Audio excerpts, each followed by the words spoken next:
Metano a prezzi folli, a Udine, Pordenone, mezzi ecologici corrono in perdita o restano fermi a favore di quelli a gasolio. La Regione richiama le compagnie e i gestori chiedono una compensazione per il taglio delle accise. Il virus riprende a correre in una settimana, i nuovi contagi in Regione sono aumentati del 40%, oltre il 50% a Udine, 9 le vittime, anche un tredicenne soffriva di diverse patologie e le sue condizioni erano compresse. Disco verde dalla BCE sull'OPA di Sparcasse su Civibank. Scattano i 5 giorni per l'autorizzazione della Consob. Aumentano le preadesioni dall'offerta che porta al 31% le azioni su cui potrà contare la banca di Bolzano. Manca una carta per importare il cane. Il Tribunale di Udine condanna l'allevatore dei bulldog amati dai VIP, tra questi anche alcuni ex calciatori bianconeri. Mancano ancora più di 2 settimane, ma i tifosi dell'Udinese si preparano già alla trasferta di Venezia. Si prospetta il primo esodo post-Covid con almeno 500 supporter in pullman o con mezzi propri.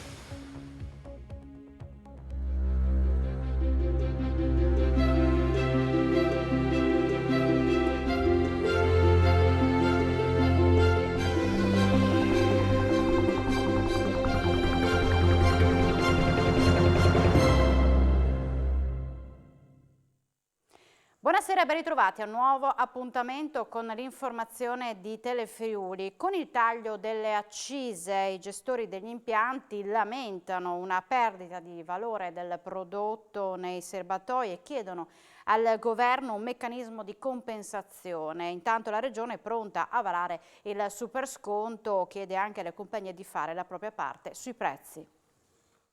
Il taglio delle accise su benzina e gasolio da parte del governo fa felici gli automobilisti, meno i gestori degli impianti, per i quali i margini di guadagno sono già risicati. I responsabili delle categorie che fanno capo a Confcommercio e Confesercenti lamentano che con questa misura, definita condivisibile, il prodotto presente come riserva nei serbatoi dei gestori subirà una drastica riduzione del valore, pari all'incirca 5.000 euro su 20.000 litri di giacenza. Per questo chiedono allo Stato un meccanismo di compensazione che produca, in base ai casi, una nota di credito o di debito a fronte delle giacenze dichiarate. Di contro, in queste ore alcune compagnie hanno rialzato i prezzi di vari centesimi, una mossa che alla Regione, in procinto di varare il supersconto, non piace.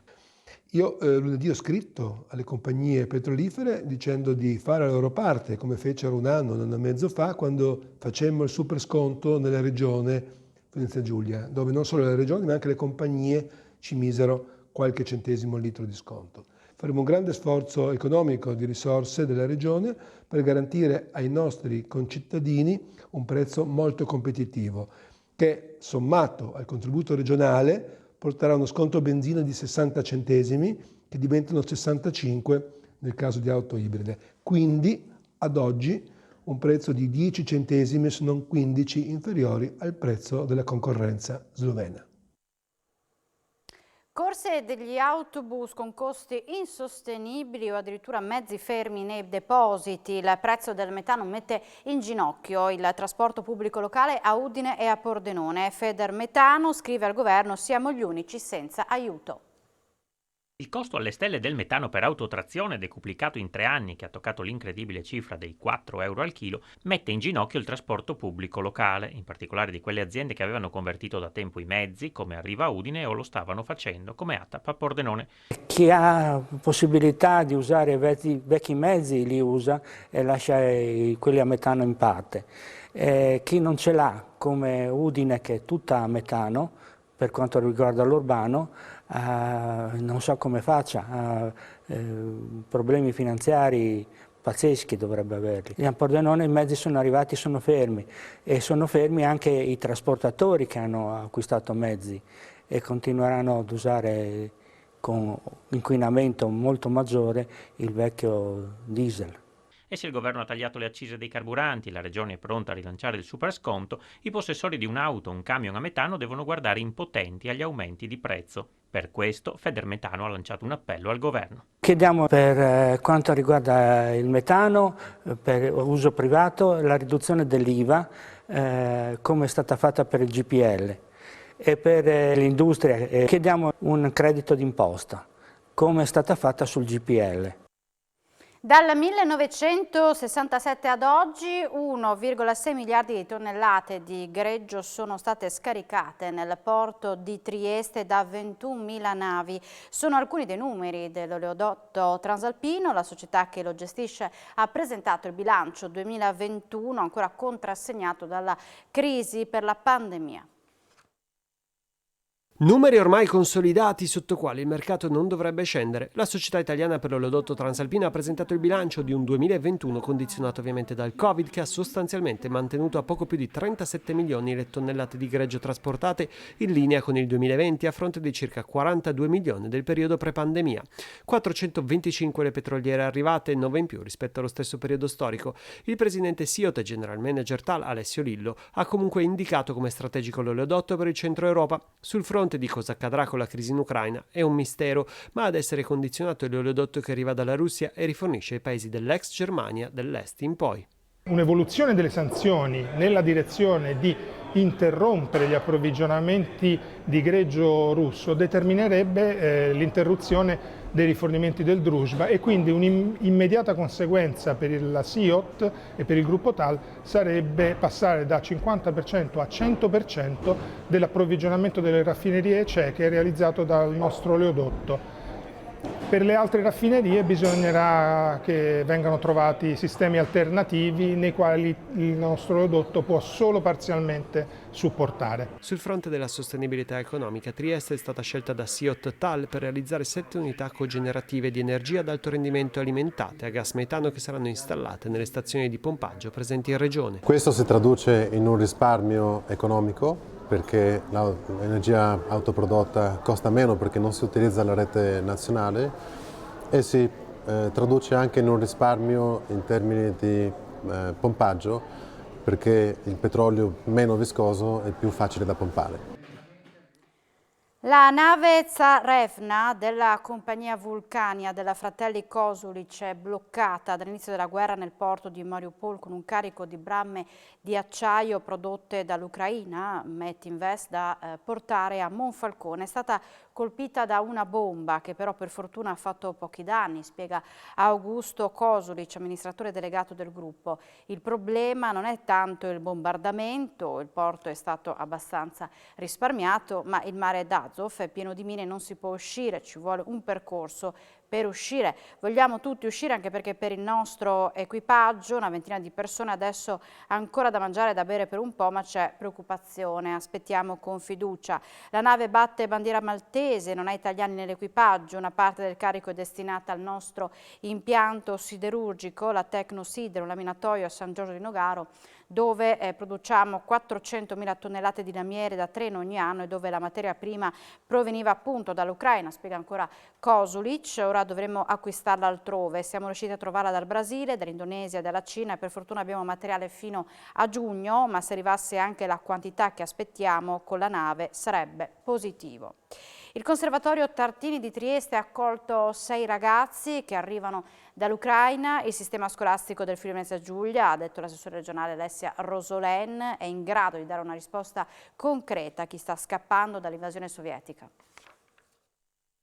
La musica unisce sempre e noi vorremmo che la musica continui a essere un messaggio di pace per tutti e vogliamo che adesso i ragazzi siano tranquilli qui da noi, sereni e possano continuare a coltivare la loro passione che è la musica e che per loro è anche la vita. Irina, Maria, Natalia, Davido, Alexander e Irina sono i 6 ragazzi dai 17 ai 21 anni che sono stati costretti a scappare dall'Ucraina invasa dai russi e accolti al Conservatorio Tartini di Trieste che, per far fronte all'emergenza, è riuscito ad anticipare il loro Erasmus. Sono arrivati martedì sera a Trieste con una valigia minima e la speranza di poter tornare presto a casa ad accoglierli le istituzioni ma soprattutto i loro coetanei. Ringrazio veramente tutti gli organizzatori che ci hanno aiutato in questo duro viaggio, è una grandissima opportunità di venire qua a Trieste in conservatorio e anche in questa bellissima città come Trieste. mi sento molto bene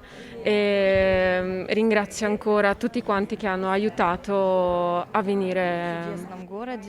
In una tempesta c'è anche un raggio di sole di un sistema capace di rispondere. La stessa disponibilità che era stata data anche a settembre, all'indomani di quanto accaduto in Afghanistan, ed è la dimostrazione non solo di un sistema coeso che mette in primo piano il tema della cultura, dell'istruzione, della ricerca, ma è la dimostrazione anche che il nostro ente regionale sul diritto allo studio universitario ha la capacità di rispondere in tempi molto rapidi a esigenze come queste. Una lettera Z di colore rosso, simbolo della propaganda russa, è stata disegnata nella notte sul muro di un'abitazione in cui vive una famiglia ucraina. È la stessa lettera che compare su carri armati russi entrati in Ucraina. A segnalare il fatto è stato il vicepresidente della Camera Ettore Rosato. Una Z disegnata sotto l'abitazione di una famiglia ucraina a Gorizia, ha scritto su Twitter, una Z simbolo della propaganda russa, di solito esibita mettendo in fila le mostrine strappate ai soldati ucraini uccisi contro l'esercito di Putin, denuncia Rosato. Una lettera continua, intrisa del sangue di chi sta cercando di resistere e di difendere il proprio diritto alla libertà e all'esistenza, atto vile fatto in un paese che condanna con fermezza Putin e la sua aggressione. La generosità della Croce Rossa di Palmanova non ha confini. Da un lato raccogliere beni alimentari e abiti per i 140 ucraini arrivati nella bassa in questi giorni, dall'altro raccoglie fondi da inviare nelle zone di guerra, visto che i magazzini sono pieni. Una nostra troupe si è recata nella sede di Palmanova.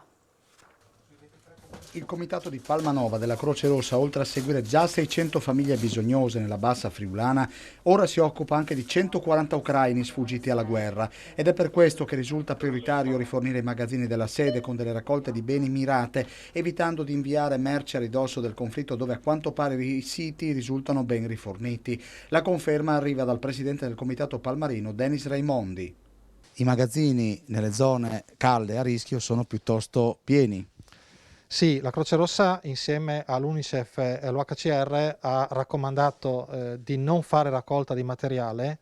Il materiale da trasportare è difficile da trasportare, le esigenze le conoscono le organizzazioni che sono sul territorio, quindi Croce Rossa Ucraina, Croce Rossa Internazionale per prime, e in questo momento la cosa più importante è raccogliere donazioni in denaro. La CRI è mobilitata 24 ore su 24, prima per l'accoglienza e poi per agevolare gli inserimenti delle persone che giungono negli oltre 20 comuni della Bassa. Intanto a Palmanova si continua a garantire il supporto anche nei trasporti primari e secondari. Qui partono le ambulanze per i trasporti primari, quindi per l'emergenza, ma anche per i trasporti secondari, e Croce Rossa di Palmanova veglia su tutta la Bassa friulana. Si è svolta ieri la cerimonia di consegna del campo di accoglienza allestito a Mykolaiv, cioè una quarantina di chilometri dalla frontiera con l'Ucraina, dalla Protezione Civile Italiana e del Friuli Venezia Giulia in particolare. Alla presenza tra gli altri dell'ambasciatrice d'Italia in Slovacchia, Catherine Flumiani, e del direttore della Protezione Civile del Friuli Venezia Giulia, Amedeo Ristei, è stato firmato il passaggio di consegna delle strutture e attrezzature donate dal governo italiano e in grado di ospitare 250 rifugiati provenienti dall'Ucraina. La struttura è stata realizzata dai volontari della Protezione Civile del Friuli Venezia Giulia, giunti in Slovacchia lo scorso fine settimana. Ai volontari italiani l'ambasciatrice Flumiani ha voluto esprimere il più vivo apprezzamento per la loro generosa disponibilità, che rappresenta la migliore testimonianza della solidarietà tra Italia e Slovacchia, della vicinanza alla popolazione ucraina. I dati della pandemia: c'è anche un tredicenne tra le 9 persone morte in regione con Covid-19 nelle ultime 24 ore. Il ragazzino si è spento a Trieste tra le mura di casa. A quanto si apprende, il tredicenne soffriva di diverse patologie. La sua condizione risultava compromessa. È morto con il Covid e non per il Covid. Restano alti i numeri dei nuovi contagi, 1240 a fronte di 4506 tamponi molecolari e 8.011 test rapidi antigenici. Sono 3 le persone ricoverate in terapia intensiva, 133 quelle accolte in altri reparti. E i contagi Covid sono aumentati del 40% in Friuli Venezia Giulia. L'incremento maggiore si è registrato a Udine, più 52%, quanto emerge dall'ultimo report della Fondazione Gimbe, secondo cui siamo in una fase di netta ripresa della circolazione virale. In una settimana i nuovi contagi in Friuli Venezia Giulia sono aumentati quasi del 40%. Peggiora anche il numero degli attualmente positivi ogni 100.000 abitanti, sono 1.763. A livello nazionale si contano 500.000 di nuovi casi in 7 giorni, più 32,4%.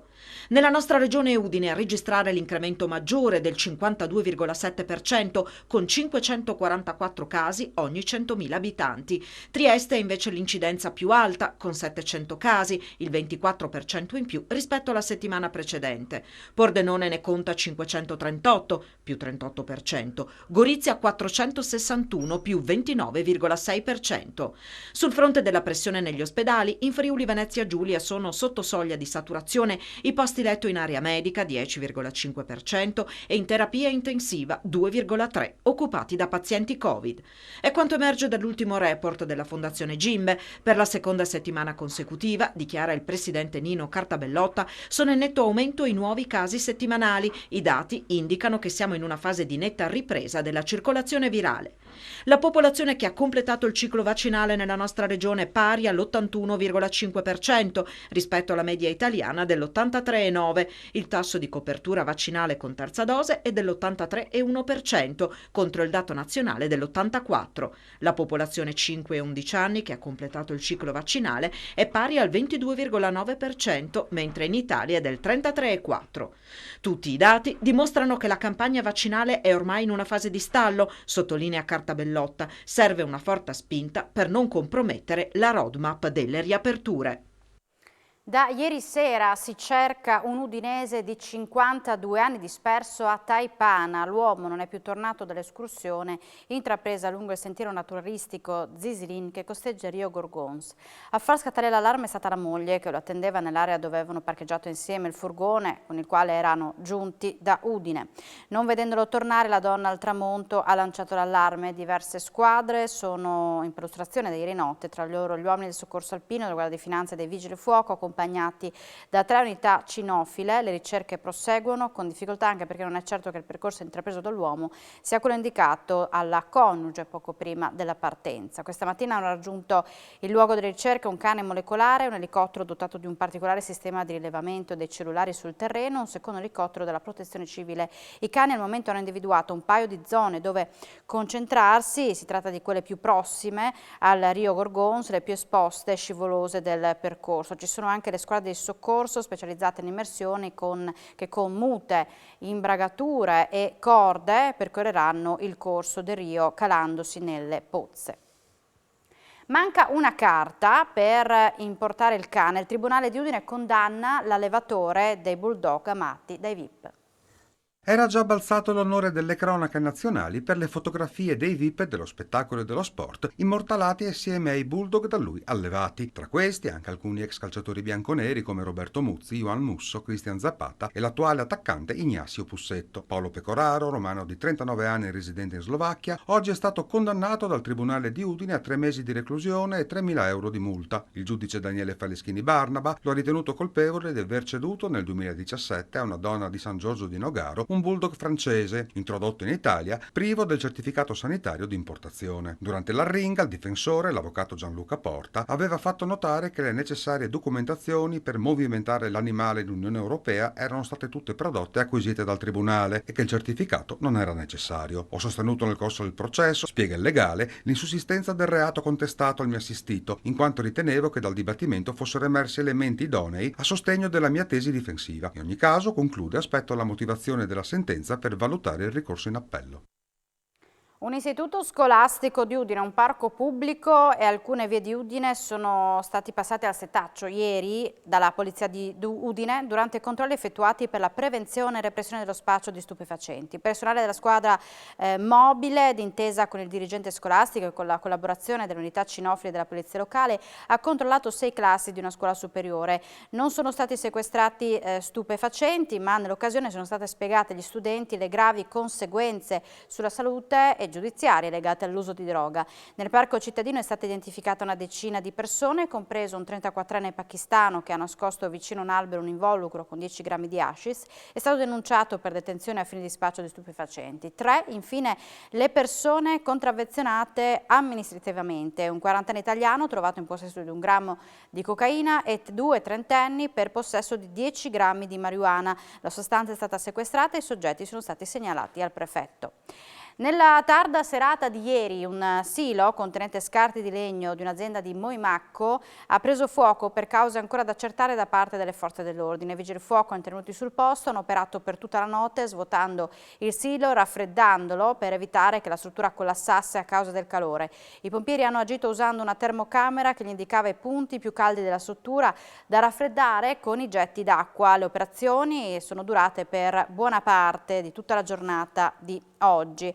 Un vasto incendio è divampato nel bosco di Fusea, località della Carnia, appena sopra Tolmezzo. Sul posto numerose squadre di vigili del fuoco intervenute assieme al personale della Guardia Forestale Regionale per cercare di impedire alle fiamme di propagarsi. La zona è molto impervia e per spegnere il rogo hanno operato anche gli elicotteri antincendio. Nei giorni scorsi gli incendi boschivi si sono verificati nelle zone montane di Clauzetto, Pinzano e Aviano a Pordenone, ma un altro incendio dopo quello di Tolmezzo è divampato a nord di Tarcento, in una zona boschiva impervia. Sul posto sono intervenute numerose squadre dei vigili del fuoco insieme al personale della Guardia Forestale con anche elicotteri antincendio. Le operazioni di spegnimento sono ancora in corso.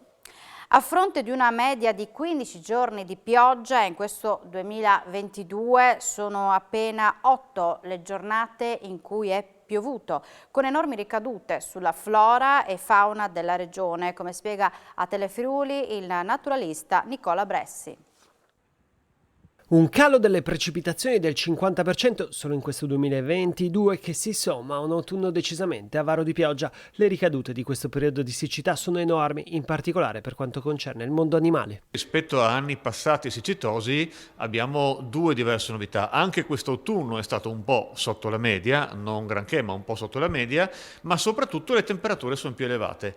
Le temperature più elevate e molte giornate ventilate hanno fatto sì che ci sia una maggiore evaporazione diretta, fenomeno proprio chimico-fisico, ma un fenomeno che spesso sfugge ai cittadini comuni è che più la temperatura è elevata, più le radici sono attive, più i microrganismi del suolo sono attivi e quindi attivo il loro metabolismo e quindi consumano acqua. Quindi ogni grado in più di temperatura c'è comunque un maggiore consumo di acqua. Quindi un inverno e un autunno mediamente un po' più caldi del solito e un po' più secchi del solito hanno creato una situazione veramente drammatica e abbiamo tante piccole pozze che in primavera e sorgenti davano acqua che ora acqua non hanno. Stiamo vedendo al momento comunque delle fioriture perché le piante hanno immagazzinato dell'acqua e per le prime fioriture ne serve veramente molto poca perché le piante sono abituate ad averne poca a fine inverno. Ma ora se non piovesse subito potrebbe essere veramente grave. Purtroppo per alcuni animali è già stato grave, ci sono tutta una serie di insetti e di anfibi, pensiamo a un animale raro e tipico proprio della pianura friulana che è la rana di Lataste, sono animali che si riproducono negli stagni tra febbraio e marzo. Anche se pioverà più avanti, come molti dicono, vabbè tanto pioverà più avanti, ecco per questi animali sarà troppo tardi. Disco verde della Banca Centrale Europea all'OPA di Sparcasse su Civibank. Ora si attende il parere della Consob che dovrà esprimersi entro 5 giorni. Intanto la Banca Altoatesina ha comunicato nuove adesioni che portano al 31% la quota su cui potrà contare la Cassa di risparmio di Bolzano. Via libera della Banca Centrale Europea all'OPA di Sparcasse su Civibank. Il semaforo verde è arrivato oggi ed è stato comunicato a mercati chiusi. Si tratta della prima delle autorizzazioni preventive per l'approvazione da parte della Consob del documento relativo alle offerte pubbliche di acquisto su azioni e warrant della Banca Friulana. Scatta così il timing a partire dai 5 giorni di tempo che avrà la Consob per esprimere il parere che sarà definitivo. Un'autorizzazione che per la Banca Altoatesina rappresenta un importante passo in avanti verso la conclusione dell'operazione. Intanto Intanto, come spiega una nota di Sparcasse, aumenta ancora il numero di azionisti istituzionali Civibank che hanno assunto impegni di adesioni irrevocabili all'OPA, tanto che queste azioni, unite alle azioni Civibank già detenute da Sparcasse, rappresentano ormai oltre il 31% del capitale sociale dell'Istituto Cividalese, un passo avanti verso la quota del 45%, fondamentale per il successo dell'OPA. Il via libera della BCE è stato accolto con soddisfazione dai vertici di Sparcasse. Il presidente Gerhard Brandstätter lo ha definito un tassello importante verso la conclusione positiva del percorso avviato. Per l'amministratore delegato Nicola Calabrò, l'adesione di importanti soci istituzionali conferma la bontà del progetto. La banca altoatesina, lo scorso dicembre, aveva presentato un'offerta di €6,50 per azione a chi avrebbe aderito all'OPA e ha deciso, nei giorni scorsi, di riconoscere ai soci storici della Cividale un premio di 40 centesimi per ogni warrant. Si chiama Libro Bianco e raccoglie tutte le necessità delle imprese a livello strutturale. In tutte le regioni italiane è stato realizzato dalle Camere di Commercio di tutto il Paese. Per cercare di creare un osservatorio permanente delle infrastrutture che, come abbiamo visto, Ponte Morandi insegna, in Italia manca.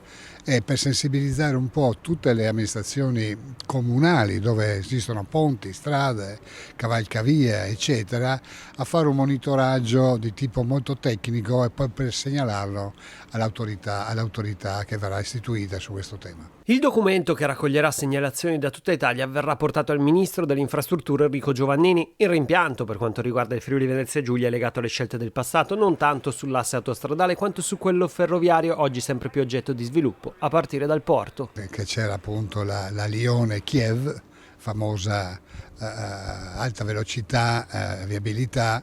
Noi in Italia abbiamo dormito sogni profondi, abbiamo avuto i 5 Stelle che ci hanno fatto di tutto di più, gli altri paesi europei sono andati avanti, sono arrivati bene o male in Italia fino a Venezia, dico bene o male perché non è ancora del tutto, e noi siamo stati penalizzati. Poi i soldi sono mancati, poi si è parlato di un ammodernamento, oggi ci troviamo con questi treni lunghi, 750 metri, che hanno difficoltà a fare le nostre gallerie e si sta lavorando, ma abbiamo perso il treno dell'alta velocità. La Giunta Comunale di Udine lancia l'allarme sui cantieri in città. L'aumento dei prezzi del carburante e delle materie prime, dice il sindaco Fontanini, mette a rischio la prosecuzione dei lavori.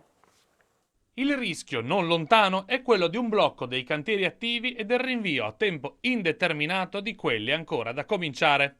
È questo ciò che paventa il sindaco di Udine, Pietro Fontanini, a causa dei rincari dei prezzi delle bollette, dei carburanti e delle materie prime. Con gli uffici, spiega il Primo Cittadino, stiamo cercando una soluzione che sia accettabile per tutti, con la consapevolezza che ognuno tra noi, regione, governo e imprese, dovrà fare la propria parte. Noi siamo pronti a venire incontro alle imprese, sondando tutte le possibilità offerte dalla normativa vigente, a partire dal fondo compensazioni. Questo è un appello alle imprese, alle istituzioni e anche ai cittadini, conclude il sindaco. L'attuale congiuntura richiede sacrifici legati non solo agli aspetti economici, ma anche alle tempistiche che potrebbero subire variazioni rispetto alle scadenze inizialmente previste. Rimaniamo a Udine, partito l'iter che porterà prima alla demolizione dell'ex birrificio Dormish e poi alla realizzazione della nuova struttura che sarà così restituita alla città, in particolare i giovani che frequentano lì vicino il centro studi. Lo ha fatto sapere l'assessore all'edilizia privata di Udine Alessandro Ciani dopo una delle riunioni settimanali tra i tecnici del comune e i colleghi della Danieli, azienda che ha promosso il recupero dello storico edificio cittadino. Già da qualche settimana, precisa Ciani, sono iniziate le operazioni di bonifica dell'area e i tecnici sono a buon punto con la definizione del progetto vero e proprio.